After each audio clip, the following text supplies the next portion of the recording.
Hello, everyone. Welcome to the December 20th meeting of the Diversity, Equity, and Inclusion Committee. We'll start with the Pledge of Allegiance. I pledge allegiance to the flag of the United States of America and to the republic for which it stands, one nation, under God, indivisible, with liberty and justice for all. I hope everyone had a chance to read over the meeting notes. And if they look good to everyone, can I have a motion to approve the minutes from last meeting? I see Ms. Yeager and Ms. Schmitz as a second. So our first agenda item is reports from the subcommittee, and we'll go in alphabetical order. So we'll start with the Communications Committee. I don't know which one of us wants to talk, but the Communications Subcommittee met. All of my days are blending together. I think last Wednesday. Does that sound about right? I think so, yeah. Okay. We talked about a couple things. We talked about the talking points that have been distributed to the school principals and how that's been fairly successful. And then the second thing we talked about was the community town halls that have been, I think that one has already occurred and then there's one or two scheduled in the future. You can correct me if I'm wrong, Mr. Pinchinette, at the Gilliland Town Library, where we hope to have better community, engagement on this issue, not just in the school environment, but in the broader community as a whole. I'm sure I left things out. Does anyone have anything to add or any questions? Okay. The next committee is community engagement. I can hop in and do this one just because it's a little bit layered, and I think there's a good launch pad with what you mentioned, Rebecca, in terms of the community town halls. First, I'd want to give Lewis a shout out for creating a very, very fancy title that was a huge hit for members who were at the meeting last month. So DEI Fireside Chats, patent is pending. So we're getting the trademark paperwork filed. I'm not the one filing it, but we'll see about that. And so it actually is something that we think is going to go really, really well. The first one, as Rebecca pointed out, was really great.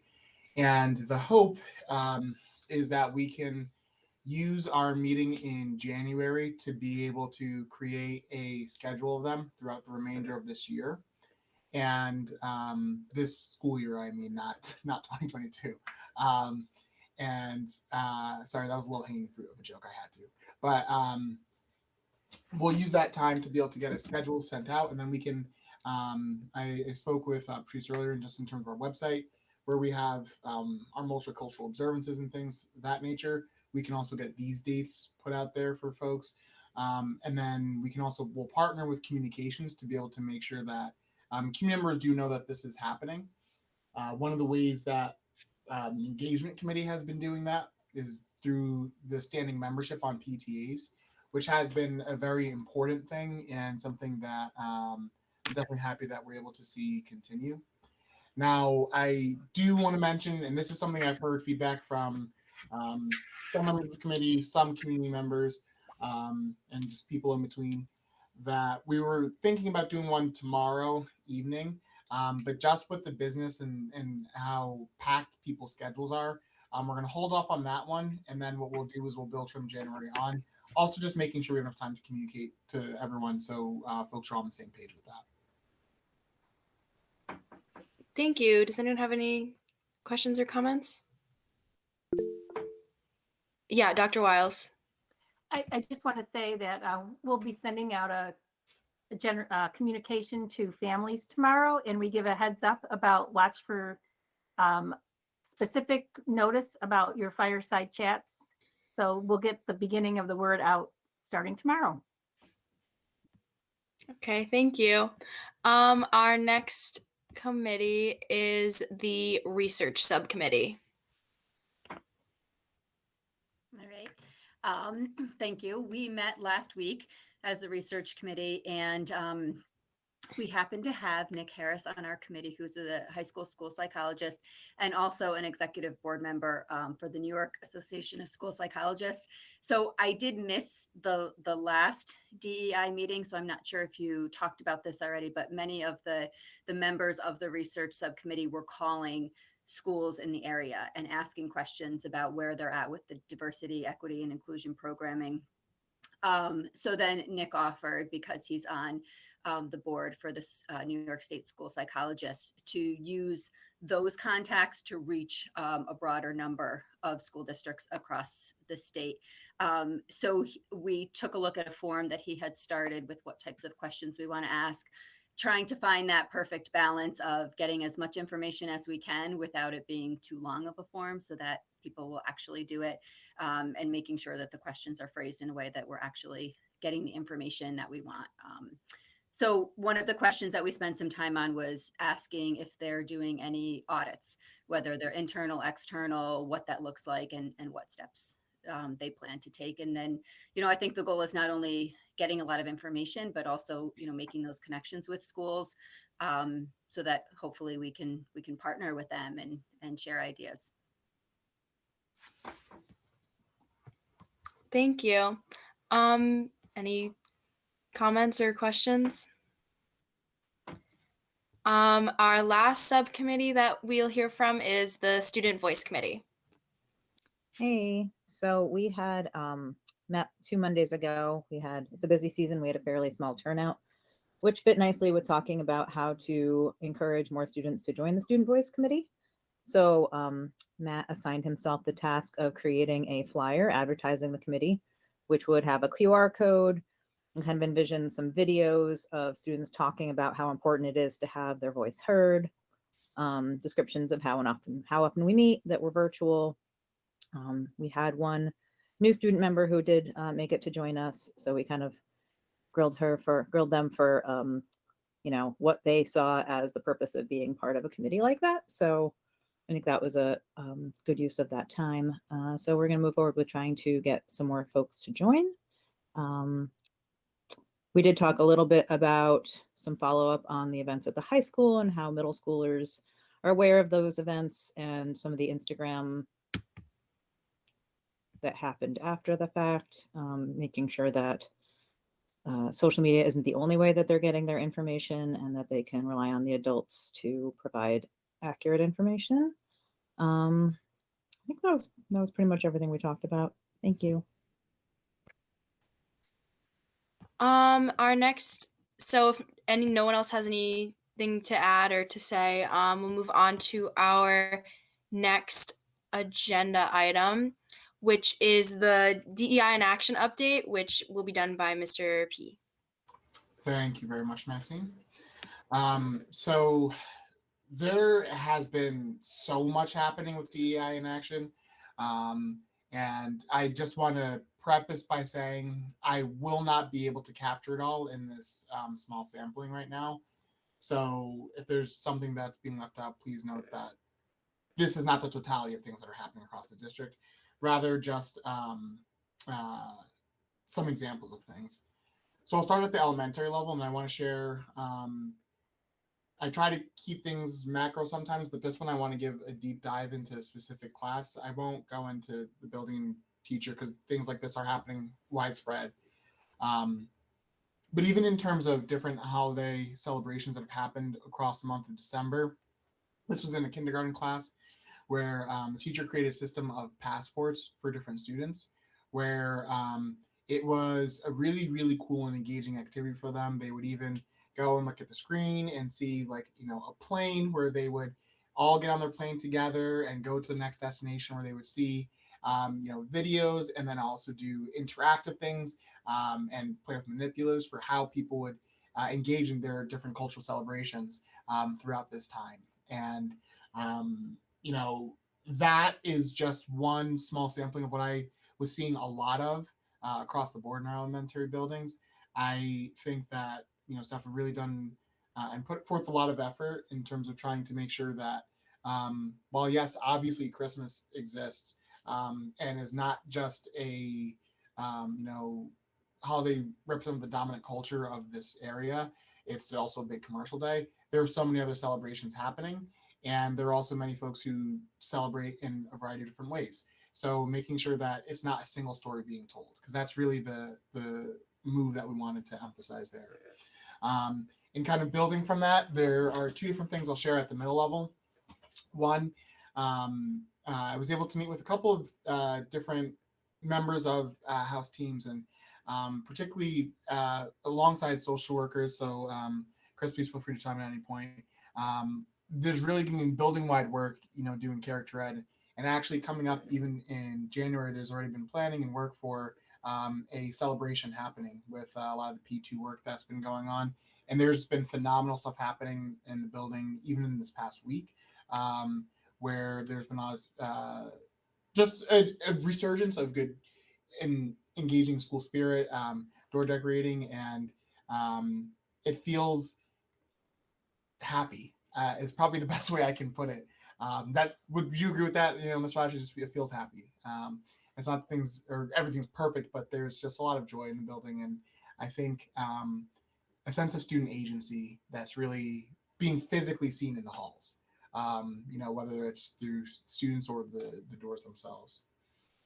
Something I wanted to share at the high school level that's been going on. So one, I want to just kind of give a small shout out to the students who have been doing the work with the anti-hate rally. They've already been engaging and planning on how to bring some work district-wide, and have been thinking about ways where they might be, doing presentations at each of the different levels. And that obviously is no small undertaking. And that's why I just think it's essential to see whatever ways that they may need support down the line for us to help lend a hand with that. The other thing has been the continuation of student focus group meetings that we've been doing now over the past 2 months. So we met with dozens of students in a small group setting where we are hearing their stories and gaining feedback as a way that high school staff can better support the wide range of learners that we have. And we're seeing ways that we can move forward with things, yes, at the high school level, but really K-12 with that. And I think just from, having the window into each of these different student focus groups, a resounding thing that I've been hearing is that students appreciate having a space to be heard and having a platform to be able to speak. And I think that that's definitely something that we are looking to continue them and reach more and more folks coming after the break. So that's a quick snapshot of just some of the types of things that have been happening, but this has definitely been an action-packed month where there's good work happening everywhere.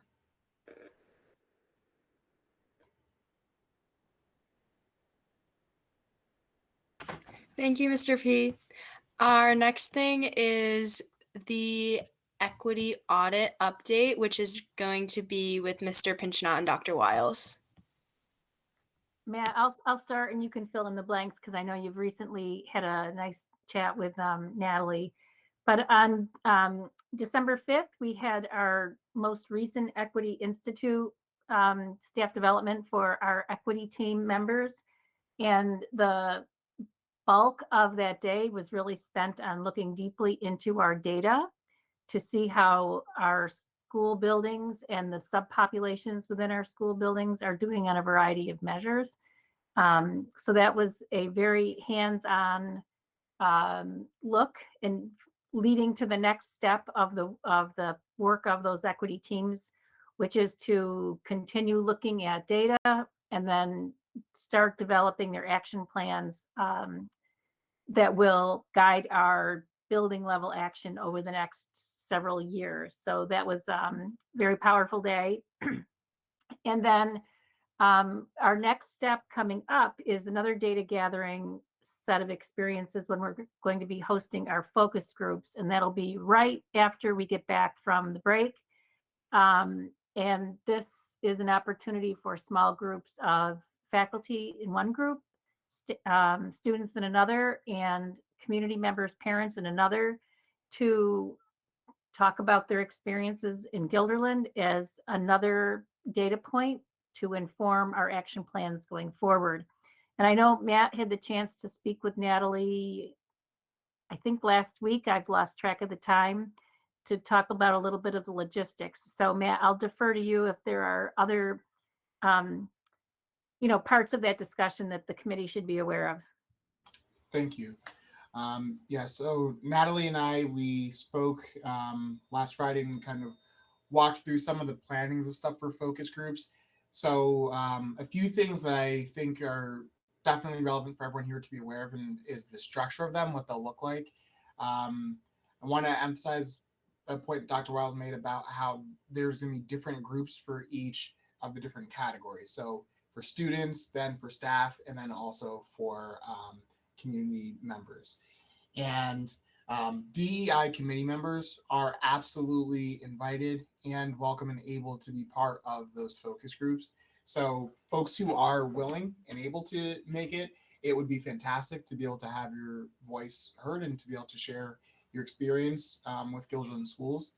The way that things are going to be structured, it's building by building. And at the elementary level, the student portion is centered on 4th and 5th grade. Then at the middle and high levels, it's all students. For the parent and community member one, that one is going to end up being virtual, whereas the other ones are in the building. And when we were aiming for times for those and trying to pin down dates, the goal was to try to have it early evening, not so late that it's prohibitive for people being able to enter, but also not at 2:30 or before kids themselves are home. So the average times we're looking at seems to be it's an hour for each one for whatever group it's in. They're all an hour, and we're looking generally 5 p.m. to 6 p.m. and then a 6 p.m. to 7 p.m. one, doubling up on days. And each of the focus groups is going to be centered around 4 main questions, which are really focused on the culture and climate of the building and students' experiences in the building. Then the same would be true for staff experience in each of those buildings and that as members of the community. Then for parents and community members, it's going to be a similar thing. Your experience in the building when you've entered for any sort of student event, whether that is a concert, a play, a musical, anything in between, parent conferences, how you might interact with PTAs, what is it like being a member of a committee such as this one, and how does that play into your experience as part of the district? For parents specifically, what has your experience been like as a parent in this catchment? So those are the general types of questions for it. Then just for a logistical piece, there's not going to be a large amount of Gilderland staff there. In fact, Natalie's going to be there and then I'll be there. And the reason for this is to make sure that everything in the focus groups, people are able to speak as earnestly and honestly about it, because the goal for us is to make sure that we're hearing what we need to be able to improve, and we want to be action oriented and future oriented. So that's the general parameter of them. And the focus groups are going to be relatively small in size, not as small as the high school ones, which have been about 9 students, anywhere from about 6 to 9 students. This one, we're looking 15 with a maximum of 20. And so that's kind of the size limit that we're having. And even with that amount of people, anyone on the DEI committee who wants to be involved can be, either by, FMS in the high school encompass the entire district, or if you go to a specific building where you may have, if you're a parent and have a child who's in one of the other areas, or if you just live in a specific catchment, there's space for all of us to be engaged in that kind of work. So that's the general structure of it. And we're trying to do one focus group at the elementary level in each of the buildings. And then if possible, if everything can align, perhaps 2 at the middle level and then 3 at the high school level, just in proportion with the number of students in each building. So that's what that aspect is going to look like. And the focus groups are going to function as another data point alongside a lot of the quantitative data that we're going to be using for the equity action plans, alongside the equity walks that happened back in November. So all those are building as blocks that we can use to inform our practice moving forward. That was a lot of information, but I just wanted to make sure that everyone at least, knows what's going on. Does anyone have any questions or comments for Dr. Wiles or Mr. P? Yeah, Elizabeth. Yeah, I have a question for Dr. Wiles. You mentioned that the different groups of students were kind of being tracked in terms of their experiences in certain areas, like data about them, you said. And I just wondered what kind of data was looked at with regard to different groups. I don't think I said today that they were being tracked. But I mean, you guys looked at it, you examined it. They looked at a variety of data, a lot of student achievement data, and they looked at it by subgroups. I think that's what, if I wasn't clear about that, I'm sorry. So we have a new slew of state assessment data, which we all recognize is just a data point, but it is pretty available to us, and it's we're able to look at it by total population, girls, boys, students who are economically disadvantaged, students with disabilities, in race. So I think a lot of the time was spent that day looking at that kind of data. But we also have in our repository the ability to look at other kinds of quantitative data, including what are the class compositions of AP courses, of our special education programs. We have data that looks at who is being suspended. We have all of those kinds of things. And so Natalie will be helping us parse through all of that as part of the building equity walks. So we had the teams who did the qualitative experience of walking through the buildings. And then she's also asked us to provide to her through our Mike Bastian, who's our information coordinator, all of that kind of quantitative data. So we can also look at questions like, do all students have equal access to advanced courses? Is there a disproportionate number of students who are economically disadvantaged who, fill in the blank? So the whole idea is really to not only look at our student population as a whole, but in particular our subgroups, because that's really where this work lives and breathes.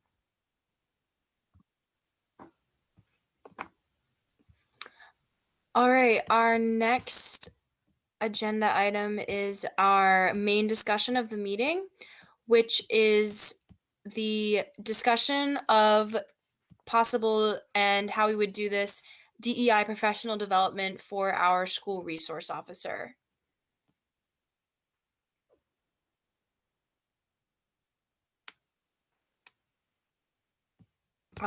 If someone would like to start by just giving some background information or helpful information that's related to our food for thought, I think that would be helpful to start off our discussion. I can jump in, Maxine. So the last, I think, 2 board meetings, there was discussion about having adding another SRO, school resource officer to the school district. And so I think we're going to try and pilot like a program with another SRO with the middle school for the remaining part of the school year. And people were having discussion about what kind of training or PD there is available for school resource officers. And so far, I don't think there was much that anybody found. And so we're just bringing it, I think, to this group as well, in case people knew of something or had heard about something that could be helpful in that area.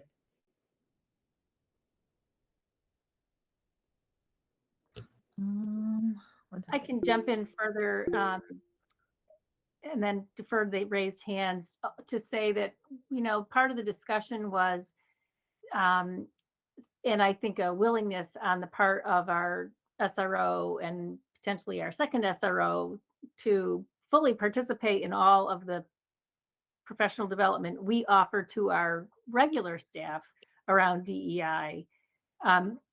So that's a piece of the puzzle that I just want to make sure is been offered and accepted, and we will pursue.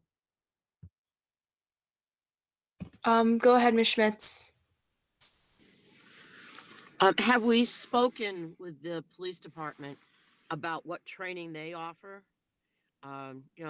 Officers go through extensive training and the academy and things like that. So have we already spoken to them about what the department is providing to them? I'll jump in and then others can help. Yes, we have had several conversations with the Guilderland Police Department, and Chief Dan McNally shared the kind of the list of those areas of training that are required for all police officers, and then a bit of specificity around the SRO position. And I believe the list included, and I don't have it in front of me, I should have brought it, some anti-bias kind of training, but it wasn't, there wasn't more than that was explicit to DEI. So I think we might need to do a little bit additional work. And the only other thing I'll throw in here is that, I spoke with my colleagues, other superintendents in the area who also have SROs within their organizations. And they made the same point that I did a minute or two ago about having the SROs participate in the district offerings for professional development. And the last tidbit I'll share is about a month or two ago, the superintendents met with representatives from law enforcement from, all of the towns and counties for all the communities in the Capital Region District BOCES. And one of the outcomes of that was to create a regularly scheduled, I don't know if it'll be monthly, session for all of our SROs to get together to share best practices, to talk about common challenges, and that would be a terrific forum to do some DEI training with everybody all together. So I'm going to stop talking.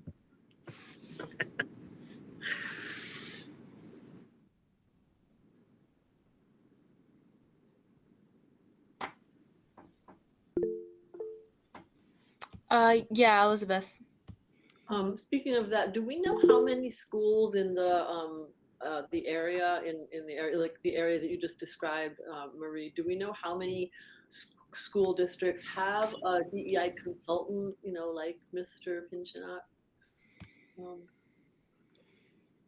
Matt, why don't you take that since you know them well? I can speak to colleagues that we have in this, that I should say that I have in the suburban council. So Niskuna has someone in my role. North Colony has 2 people in my role. There is someone else at Bethlehem. We also, in our Capital Region BOCES group, there's people who are doing this work, but maybe not necessarily in this title. Schenectady has someone in this role.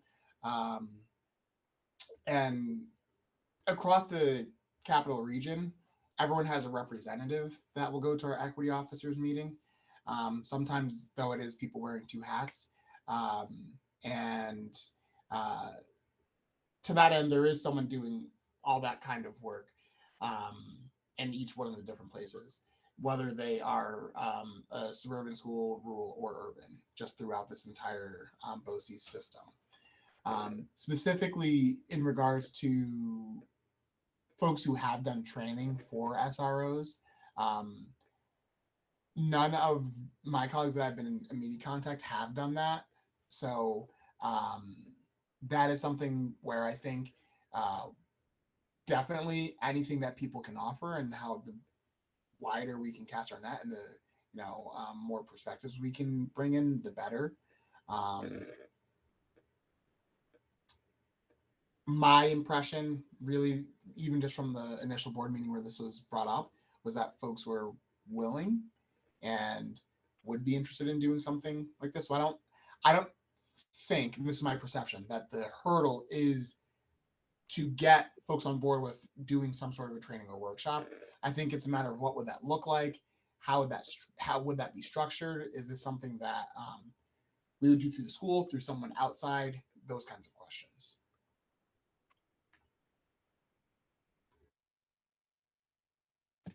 It's Blanca and then Miss Schmitz.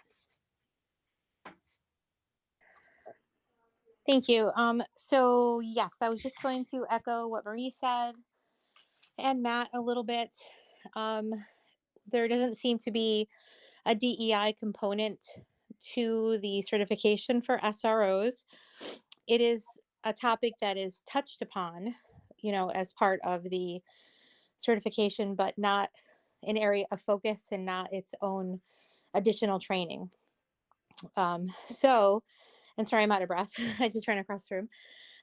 I kind of see it as an opportunity because I haven't found anything elsewhere that is specific to SROs. It's an opportunity for this committee to be involved or to highlight things I think that they would like covered in said training. I really feel like, just like Matt's position, we were one of the first to have this position. And so we could be one of the first that has this partnership with the police department and develops a training or kind of puts out there what they think is important, an outline or bullet lists of sorts that highlights things that we think are important. So just my 2 cents. And then Miss Schmitz. I think it's an excellent idea to provide the training for the SROs, in that a school community is a community within the town. It is different than being out, working a case at Crossgates Mall or things like that. But on that same token, would it be possible to expand our view and think about offering not just the SROs, but if we can come up with some kind of a training about, dignity and inclusion and equity, and being able to offer it to officers who will also be responding to school things that happen. It's not just a school resource officer responding. It's going to be officers who are working that shift when something happens. And, that's a big thing that we hear in communities is officers were not sensitive to something that happened. So I would really like to look at, can we expand that a little bit to not just the SROs, but to the officers who will be coming into our schools?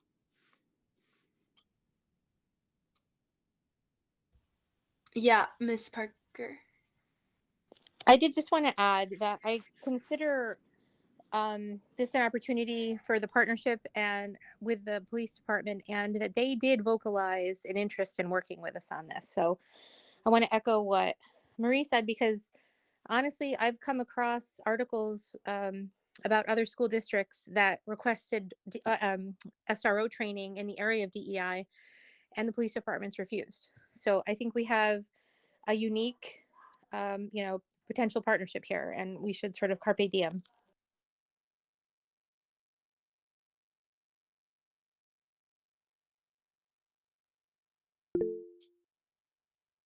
Yeah, Miss Butterfield. Hi. So I know Blanca did a little research on her own, but I wonder if the research committee could look beyond the capital district, if other school districts have an SRO diversity training, like across the country. Because I feel like there really must be, I would think there would be something somewhere. Maybe we just haven't discovered it yet. Miss Young. Yeah, thank you. I'm on the research subcommittee, and I was thinking that same thing. Like, I think that that would be a great thing to start looking into. And as people are talking to, I'm going through emails. I'm a school counselor as well, and so I kind of get blasted with emails for professional development. There have been a couple coming through that I can look into a little bit more specifically about SROs. So I'll dig through some of those as well and see if they might be appropriate for our area. And hearing about the focus groups that are coming up too, I think that that'll be a huge piece of adding those comments in to whatever the training is. And then it's Ms. Kaplan and Ms. Hernandez. So Ms. Kaplan. Hi, thank you. Yeah, so I was going to echo exactly what Carla said. So I definitely think that's something we could look into. And I know that one thing we were trying to decide, and Carla touched on this, was just trying to make sure that we don't overwhelm our Google form, but I definitely think that's one that should be in there. And similar, I've also been looking into to what extent the SROs will have to go try some training and considerations, because there's so much out there of, sadly, SROs who haven't been trained, and the negative effects of an effort to try to increase safety sometimes has gone the other direction without DEI training. So I definitely think there's some very valid ideas there. And then to see what districts are doing, not only if they have SROs, but the trainings that they go through, and then what types of trainings that are offered, if it's whether it's within the district or external trainings.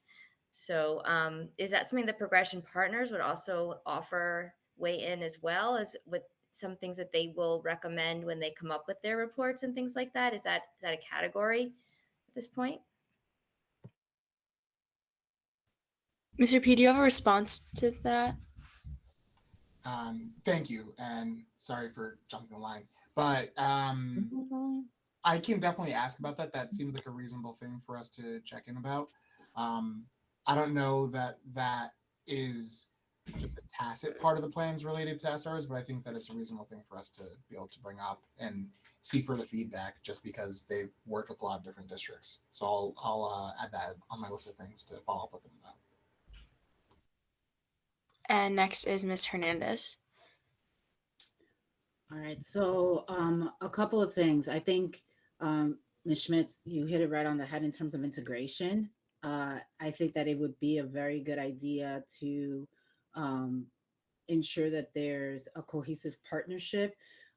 Having done implicit bias training for Albany City police officers myself, it is very difficult, very, very difficult work. It is not something for the faint of heart, because what we also have to understand is that there has to be integration into the policing culture. And what I mean by that is that it has to not just be that, okay, the SRO is in the school district and your behavior in the school district is going to be one, but that leadership in the police organization is also championing this work, because it is a chain of command. Chain of command rules. It's not necessarily the type of organization, and Ms. Schmitz, you could speak to this way better than I can. It's not necessarily the hierarchical organizations that we are used to. And we have to be cognizant of that. And that is one of the difficult areas in doing training, because it's not just simply training, right? It's also cultural shift, and it's breaking from certain standards potentially that perpetuate some of these things. So we have to be very collaborative, super collaborative in the discussions. It's not just throwing an SRO into training. It's really, really having conversations with the police department about the values, the expectations, what their expectations are, what kinds of trainings they're already getting, and us understanding what their procedures are, in order to complement, for our trainings to complement that, and for there also to not be breaches of contract. Those are things that we are not considering, right? So there are particular contracts and things that are in union situations that are also considerations when it comes to training, when it comes to hours, when it comes to overtime. That if you want somebody to come in and do extra hours of training, what does that mean? Who's paying for that? What does that? There are a lot of moving parts to this situation. So, and I'm not saying that to be a Debbie Downer. I'm the reason why I'm saying that is because I think it's important to have nuanced conversations, and make sure that, you know, both sides are being served within the parameters that have been designated, um, for each. So I just kind of wanted to bring up those specific points because it's not just as easy as saying, oh, we have to train officers. Also being cognizant of the climate that we're in right now, and views of police officers and all of those things become touchy when you are putting folks together in trainings, especially diversity, equity, and inclusion trainings that are requiring for folks to be vulnerable and honest about how they feel and their experiences. That is very, very difficult when you are beholden to organizations that folks feel aren't doing enough. The potential of really engaging in that training might be limited, just from the fact that the climate is what it is, the perception is what it is, and you are trying to make sure that you represent your organization in the best way possible. So that may mean that you're not going to delve deeply into, oh, well, we could do this better or we could do that better. And a lot of these conversations go there.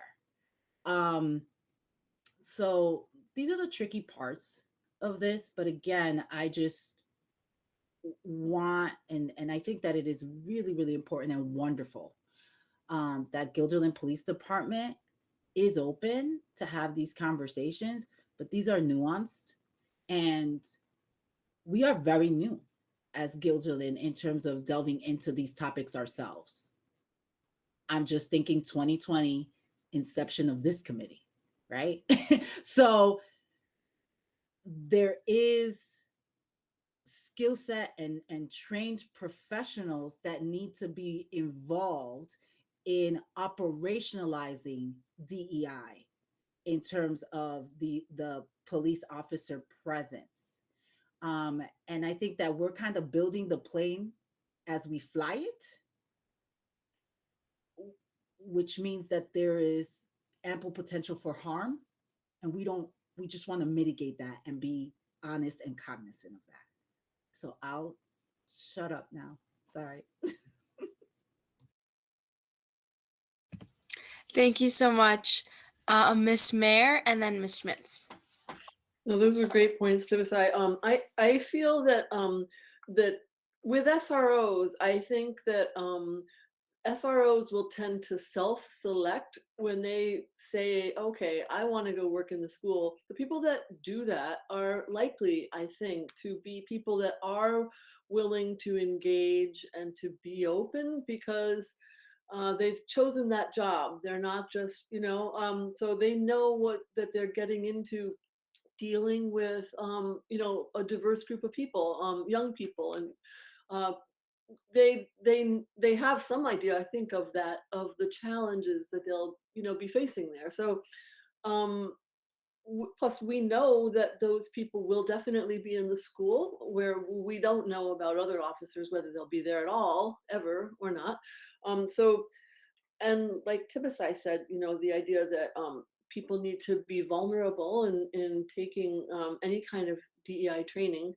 I think it would make sense to kind of start by thinking about the SROs. I like that idea about the area SROs, getting people together so they could maybe share stories with each other, and kind of starting small and seeing how it goes. Another good point about that would be that they could take what they've learned, back to the department and tell other officers about it, and kind of like get a little bit of buy-in from other officers.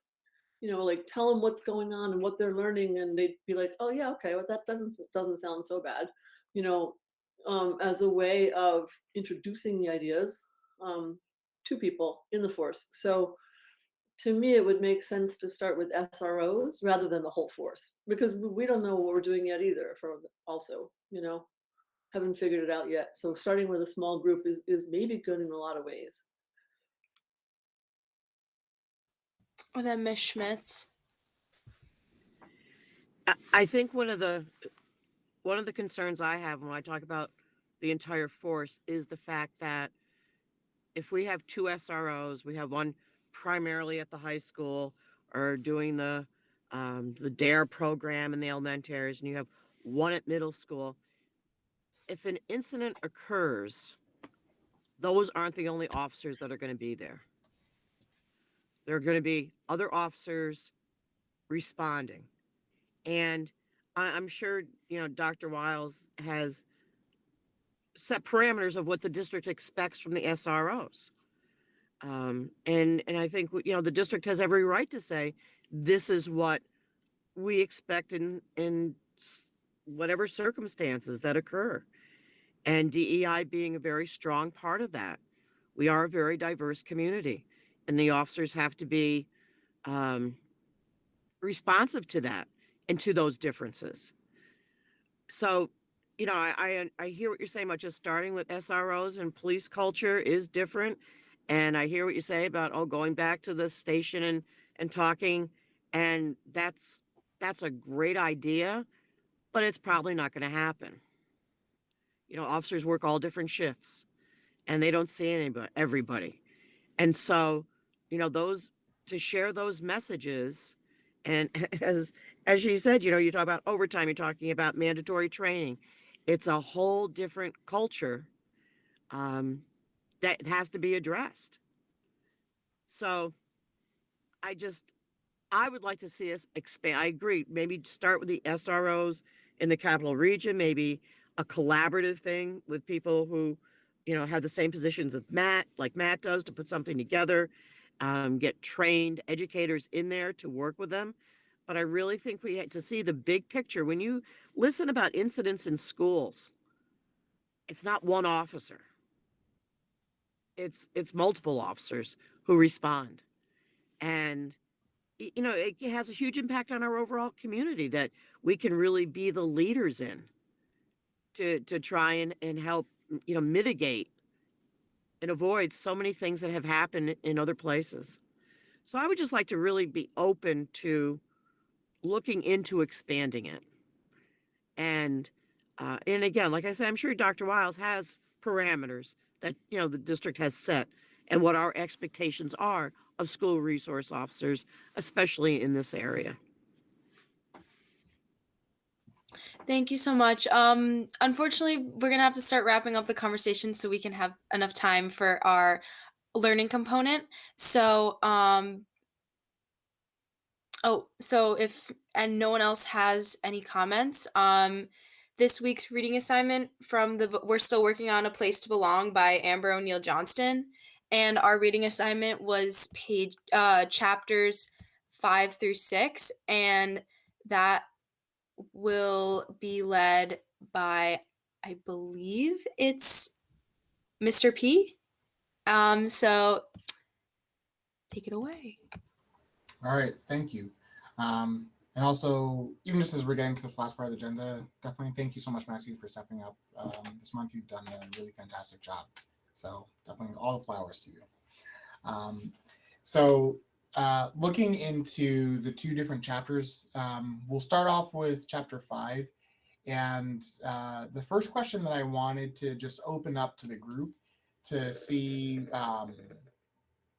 what we wanted to get into, it was the second question.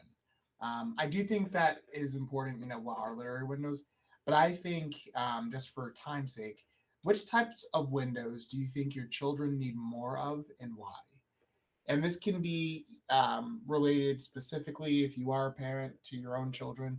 But I think I feel comfortable speaking for all of us that we see the district as they are our children. So we'll start off with Tibisai. Go ahead. Definitely for me, the biggest difference in my upbringing, full disclosure, growing up in poverty, and my children, are the fact that there are still things that stun them. Like, I was talking to them about taking the bus, and my son's like, "People don't have cars?" And I'm like, "Yeah, there are people who don't have cars." And like, just social class, I didn't really realize, while I lived in poverty, my exposure to people from diverse classes was a lot wider and bigger than living in a suburban environment. And for me, the windows that I really want my children to look into more are understanding that not everybody, lives in the ways that we do, that there are communities and folks that are in poverty. There are ways for us to give back. I've done community service work with my daughter at the Ronald McDonald House, and we got there with my sorority and made this great feast, for that dinner for everyone that lived in the Ronald McDonald House in Albany for that evening, and it was a great experience. And I just think that volunteerism and commitment to community. I also grew up going to Catholic schools and being more involved in religious organizations as a young person. That has kind of dwindled away as an adult. I haven't really found a spiritual community in the Capital Region that I've been connected to necessarily. And I would like to figure out how to fill in those gaps for my children, like giving them windows into how different folks live, but also giving them windows into what they can do to be a part of a giving community, and being able to help and support. And I think that that's a little bit more hidden in Guilderland. It's there, but it's not as easily visible.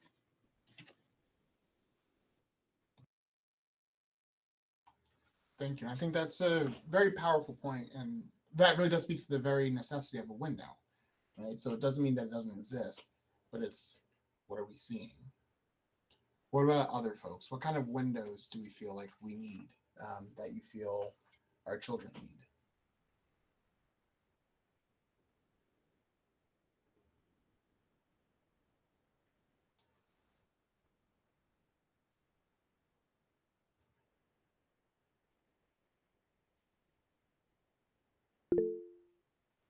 Go ahead, Mary.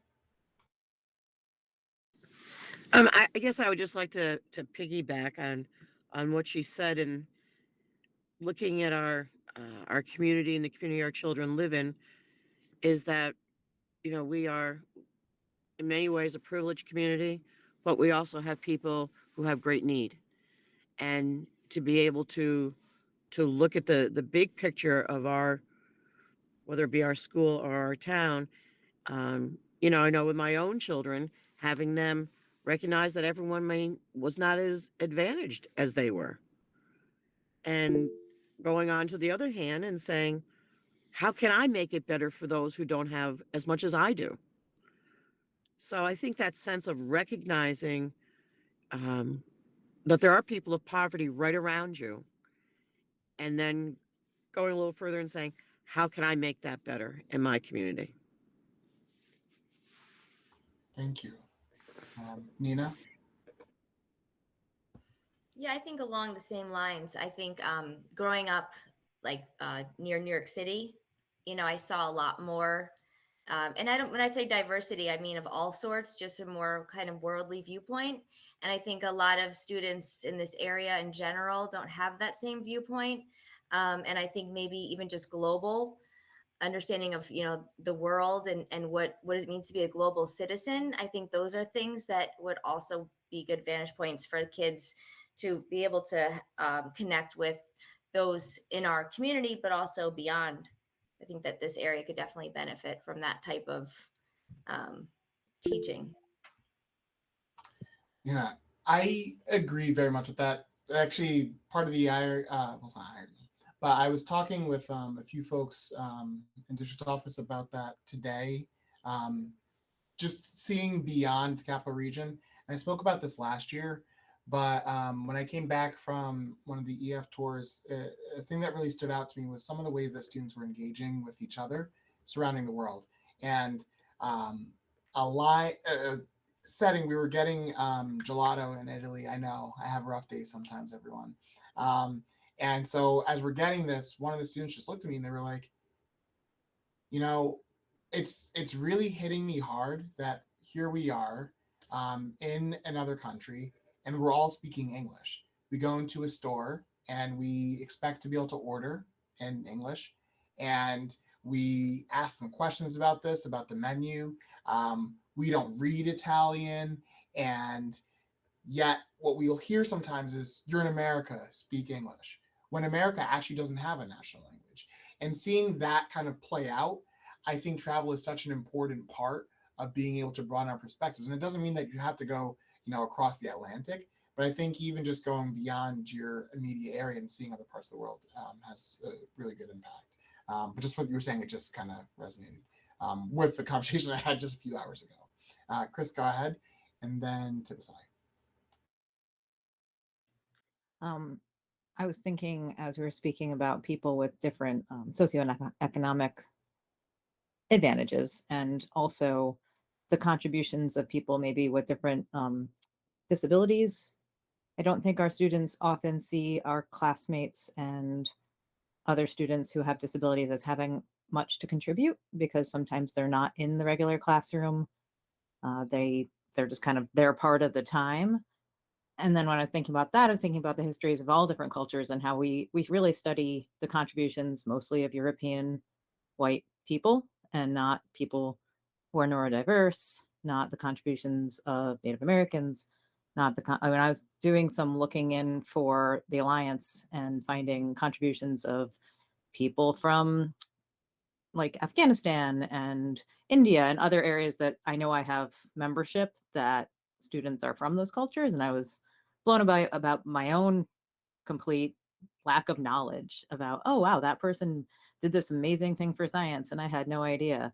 So I think just generally when we learn about any subject, looking more at how diverse people have contributed in that subject and not just the history of European people, European able-bodied people, wealthy European able-bodied people creating our history, but all of these other contributing groups. Yeah, thank you. And a line that sticks out to me from a student who is a senior right now, and they said this a couple years back. In reference to, this is not a Gildrain thing, but thinking broadly in the state in terms of what's reflected on the regions. They were like, how can I, from learning, in focusing on just European history, know enough about the entire world's history to be able to ace the Regents exam? And I think that speaks to the stories that we have privileged. And each time you add another layer, in a sense, that should be limiting the scope of what we're doing. But it didn't necessarily narrow the scope of what figures we study in history. And I think that speaks volumes. Tibisai, and then Katie. Oh, you're muted still. I put my hand down, but I didn't turn on my mic. See, I was also would be remiss to mention humble volunteerism. And what I mean by that is not thinking that you are responsible for fixing people's problems. right? We're not. When I was in poverty, I didn't know I was in poverty. I was very happy. The things that I had, I was very grateful for, and I was not thinking, you know, oh, the world, or I need these organizations to do something for me. No, we stood in a welfare line and we were lucky to be able to get food. Absolutely. But I didn't see that as a deficit, right? I didn't learn about that as a deficit until somebody said, oh, you get food stamps? And I'm like, yeah, I get food stamps and I get to go get a Snickers with my food stamps. So like, right. Like I was very much like that person who did not see it as a problem or an issue because I was just happy that we had food. And back in the day, it was brown. The food stamps were brown money. Anyway, I digress. My point is this: making sure that in that process of opening windows, I think about this a lot with my kids. I don't want to put a burden on them to think that they have to fix other people's problems. I want them to learn how to collaborate with folks, how to ask what people need um, in order to be responsive to people's needs and not just look at something from this blanket stereotyped perspective and angle and think, oh, I know what they need with my suburban identity. They need all the stuff I need. No, they don't. Right. So just, I think sometimes we're so eager, and I think that's an American culture thing, which I think is fantastic, but can also put us in a savior complex place that people then start to resent. So I really feel like it's important to teach kids how to assess where they can be helpful, but also look at the strengths of a community. And Matt, there's a book on the list that I put together that kind of talks to that, but whenever you're ready. Thank you. Thank you. Yeah. Katie? I appreciate the points everyone's making. Excellent, what you just shared, but also the including of accomplishments of people with disabilities was another great piece added in. And I just wanted to go back to what Mary had added, that when Caring Closet was first coming into our schools, one of the things that they kept the organization was commenting on is how there were a lot of students who were surprised when this resource was becoming available, that there was a need in our community for for those resources to be available to students. So that was just something that stood out to me when they presented, how often students were surprised that someone would need, some help with some of those personal care items and wouldn't just have them available to them. That it really, pointed out to me that one of those windows is that we really, need to make our students understand that there are a wide variety of needs across the district. Absolutely. And thank you. Yeah. Yes, I disagree. I agree completely. And that leads us very much into the next question that we'll have for chapter 5. And then after that, we'll go into chapter 6. I actually couldn't have set it up any better myself, but it's, what is the issue with the single story? And what can we do to prevent the proliferation of the single story within our homes? So we can think about this from the context, if you are someone who's a guild employee, in your classroom, in your space, in your office, whatever that may look like. But also for all of us, how do we stop that from happening at our home level and then in our own work? And I'll add a little bit more into this than I typically might. But this is something that has centered itself and emerged and reemerged in our work with progression partners, the danger of a single story. And if you haven't seen the TED Talk related to the danger of a single story, I definitely would recommend for everyone to take a look at it. But it absolutely applies to the conversation that we've been having, as well as something that Maxine actually mentioned in the beginning of this year, which is, and sorry for putting you on the spot, you don't have to respond back to it, but it was just making sure that exactly what Tibisai said, the things that we're doing, they're meeting the needs that exist within our student body.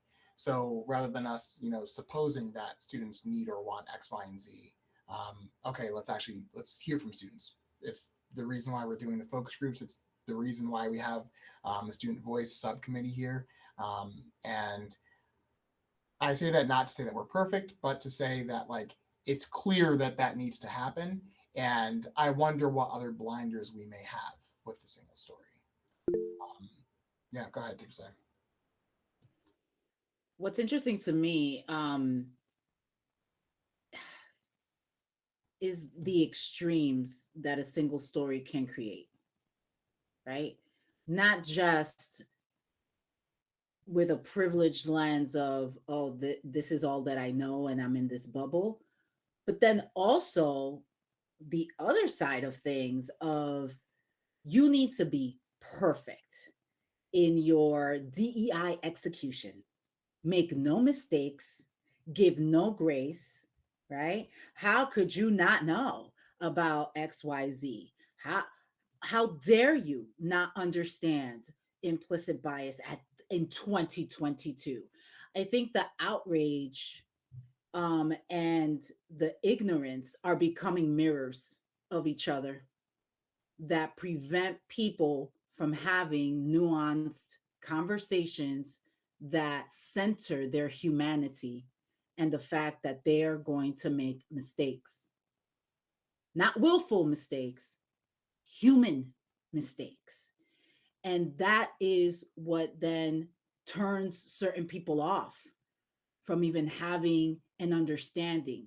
Because, oh, wow, if you go ask XYZ person, they're going to be outraged that you even have this question in your mind, because you're supposed to be so evolved and so excellent in your thinking already that you should know all this stuff.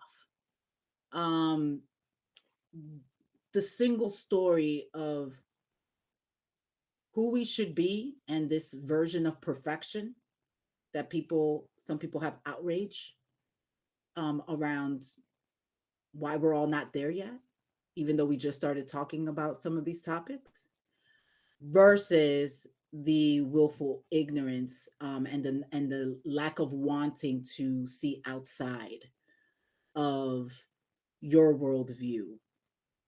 I think those two single stories, those two polars, are causing a lot of harm to a lot of people right now and making it really difficult to have places of compromise and places where we can get better.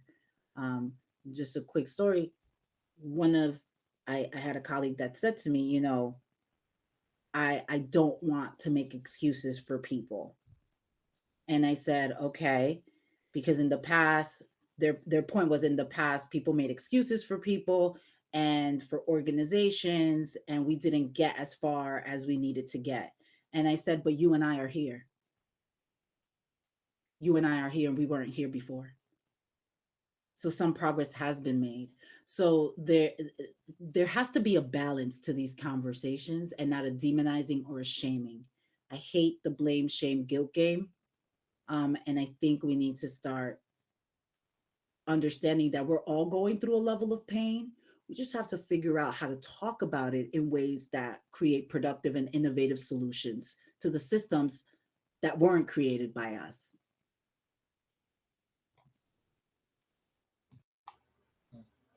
I totally agree with that. I actually think one of the most dangerous things that we can do is let ourselves think that we know everything as it pertains to DEI. Again, earlier today with some folks in district office, and really throughout the day with different colleagues, the reality is there are going to be things 10 years or 15 years from now, we might even look back in some of our conversations that we're having here where we are being DEI practitioners and we're like, oh my gosh, I can't believe I said this. I can't believe that was the way I was viewing this. And that should be where we go, because the ideal is that we're going to keep on growing and learning. Not that we're going to have the spot where, okay, we've obtained and now we can kick our feet up. That's just not reality, and that's not how progress works. And so I think that that's super important. Would anyone else like to speak to that idea too? A single story, or what we can do to prevent the proliferation of a single story in our space? Yeah, Maxine, go ahead. I think that like the single story really closes people's minds. I think it's why people stop doing work that's really important. They don't understand how an issue can affect another group of people that is different from them. So they say, oh, it's good enough for me. So they leave that. That group stops fighting, and they leave another group of people to continue working without their support.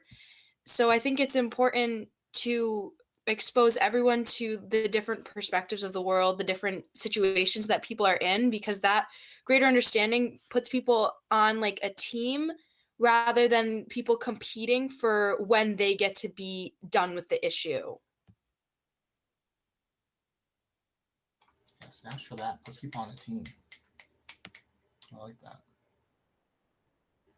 And I'll use that as a launch pad going into chapter 6, which is about, what makes a book good.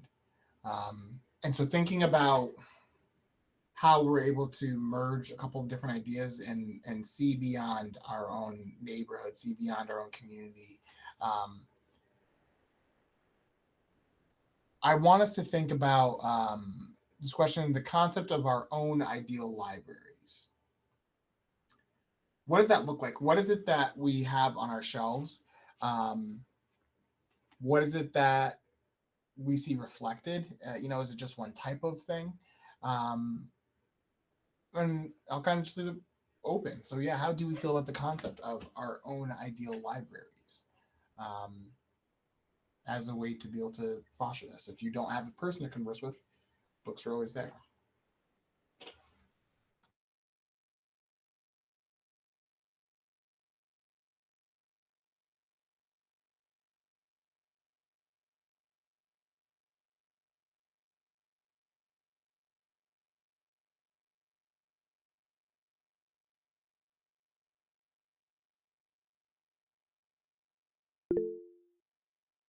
Nina, go ahead. I mean, I guess just from the standpoint that, it's important that we want to involve our families and our children, into their culture and their own identities, but also to engage them with literacy. So there's a lot of different values there. An opportunity to kind of extend their own cultural awareness. Absolutely. I'll kind of partner that thought with something else that kind of emerged a little bit later. But thinking, and we don't have to answer this for our own homes, but I want us to think about it, like what percentage of diverse books in our home center on just the struggle aspect of things. I know this is a critique that early in my teaching career, probably 1, 2, someone said, I want to learn more than just the stories of our pain. And that's something that I'm consciously aware of. It's something that I didn't experience a ton of. And what's embarrassing is I had thought I was doing a good job to that point. And I was like, oh, okay then. And I don't know that I did hit the spot where it was, okay, this is the sweet spot, and now we're just doing everything in perfect balance. But to that end, I'll go and pass on, so we can just do this kind of as a quick thing. How many of us growing up, and we can use the raise hand feature for this, did have a balance of books that depicted marginalized characters, but in stories of joy and in positive settings? And if you can think of at least 2 that you had growing up, go ahead and feel free to use the raise hand feature.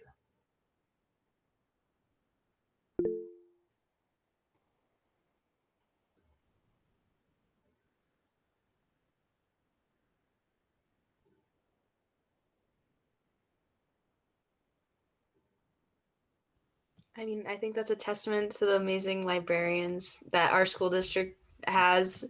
I went to Gildan Elementary, so I think it comes with a new generation of like writers that are willing to, that are like given the platform to write and willing to write about marginalized experiences, and also like the amazing librarians at our school who like find these great books to share moments with students, and it goes for all the libraries in the district. I couldn't agree more. The libraries in the district are one of the brightest spots in our work with DEI.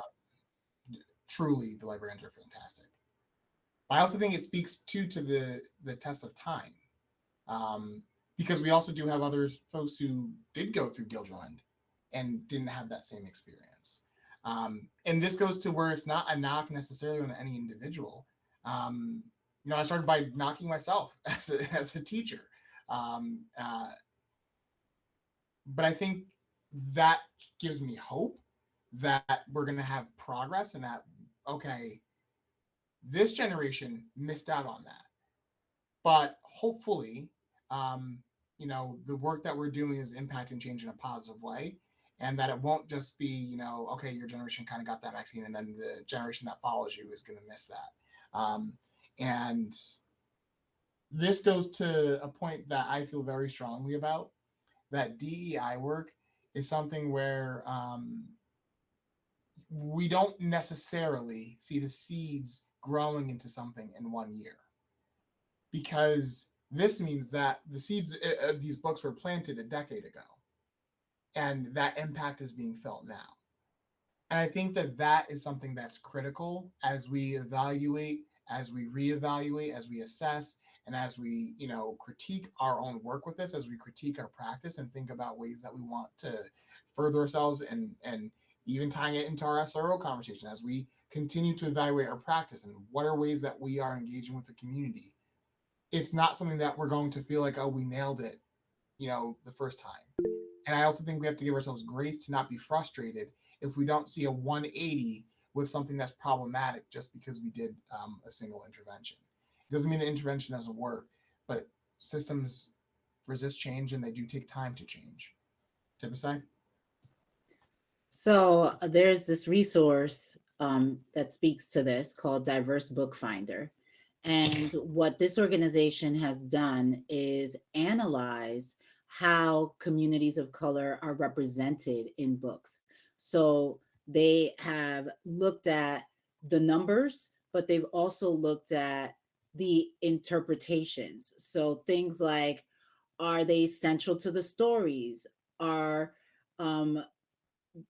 do they explicitly focus on the diverse expressions of the human experience? Are there biographies featuring the life of a particular person or group of people from a historical or contemporary perspective? And they are doing this and have this up on the website live. So you can actually look at these graphs by different communities, by different communities of color. And there are people that are researching how folks are being depicted, and really what kinds of stories and narratives are out there, because media and books are the things that perpetuate the single story, right? So if you don't see yourself represented in a nuanced way, and it's always in the same way, it's always in this victim, it's always in a pain or struggle situation, then that's the only thing that you'll think your community has, instead of the resilience, the wonderful contributions, and the empowering stories. So again, I just think that we're getting into a place where we have to find a balance. You don't want to hide the fact that there were struggles and there are historical pain points that we need to reckon with, but you also don't want to reduce a group or a community just to those moments.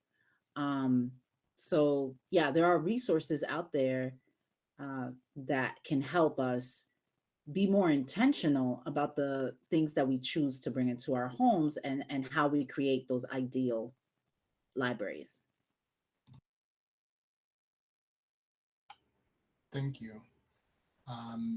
And kind of building off that, I want to, I'll open up the floor for final comments after this, but I wanted to just read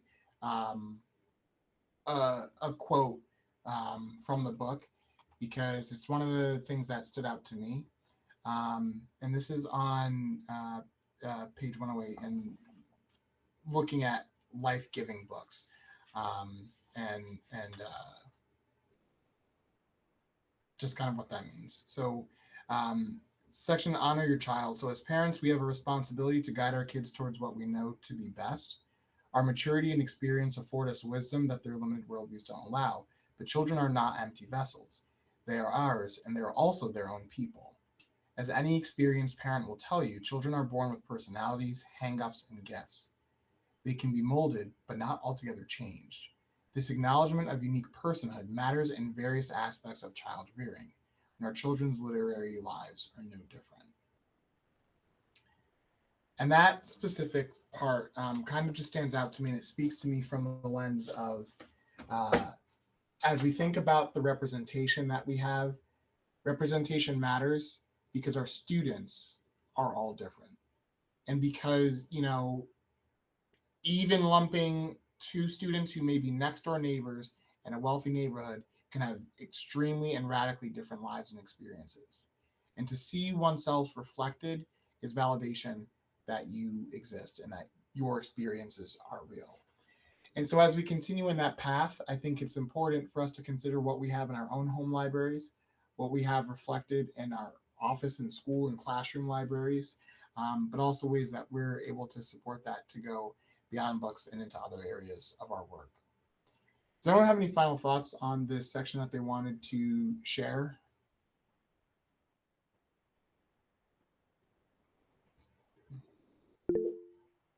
Elizabeth?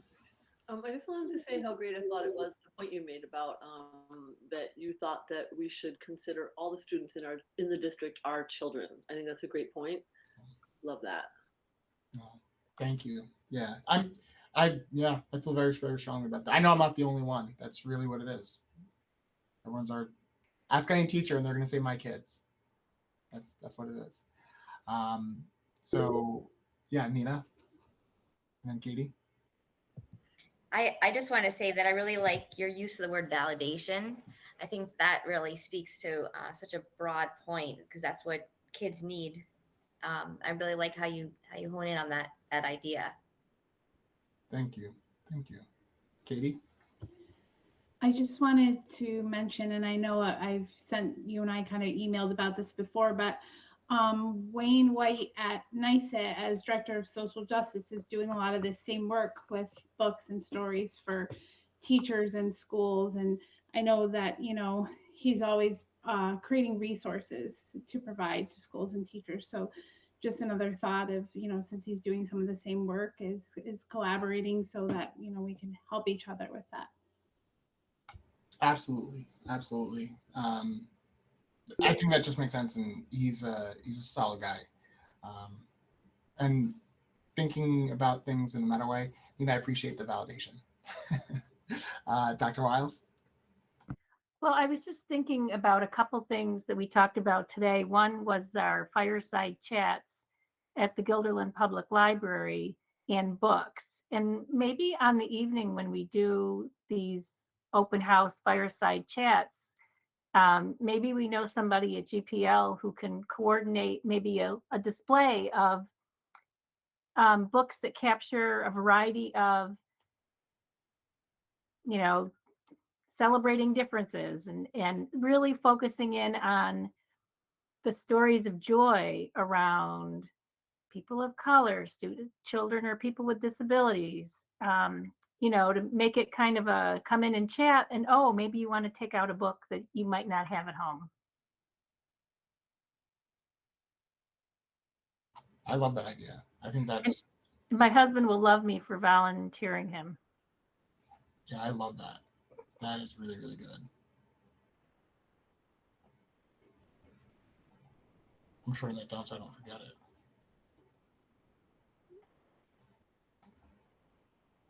All right. Does anyone else have any final thoughts before we close out for today? No?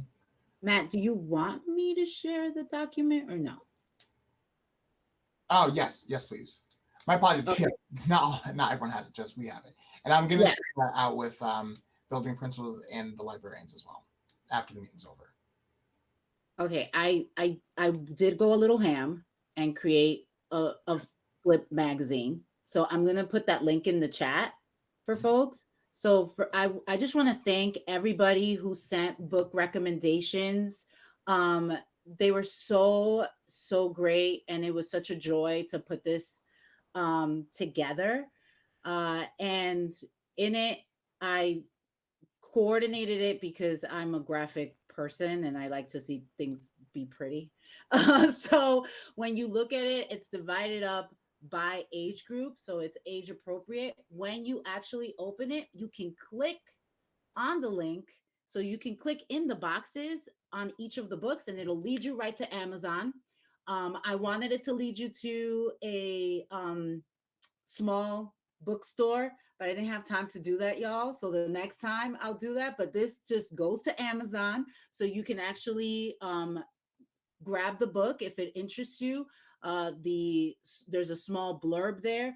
And the last page of it actually has some parent resources of programs that provide free books to community members, like Dolly Parton's Imagination Library, PJ Library, which sends out free books around Jewish heritage, which I thought was pretty interesting and really cool.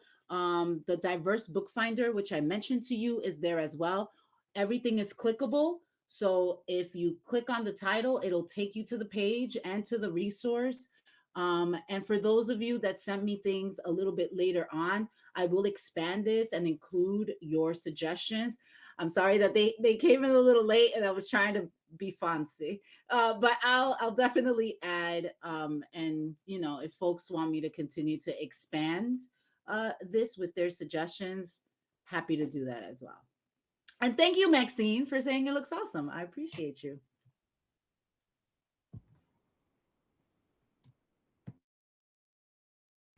Okay. Thank you all. So in that case, we're waiting on a motion to adjourn. Rebecca, do we have a second? And Blanca. Thank you so much, everyone. Appreciate you and have a great rest of your night. Bye. Good night.